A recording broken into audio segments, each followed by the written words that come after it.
My name is Michael D. Shumpod and I am 21 years old and I live in Barangay Santo Rosario, Matago, Leyte.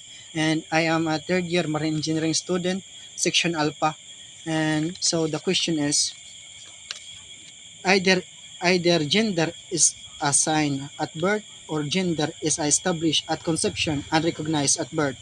Which of these claims is supported by philosophy and science? So this discussion involves gender ideologies. Give a clear explanation of your response and support it with the philosophical ideas. The one supported by science and philosophy is the idea that gender is assigned at birth, because in science it says that when a baby is born, so the doctor usually look at their physical features to decide whether the baby is a male or a female. But this doesn't always match how the person feels about their gender later in life, because gender is not just about biology. It can also be about how a person thinks and feels inside.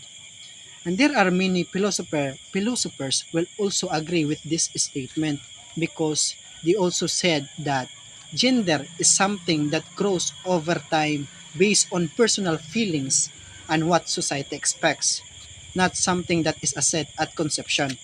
In short, gender is not something that is decided at conception, but it is about how people live and experience the world.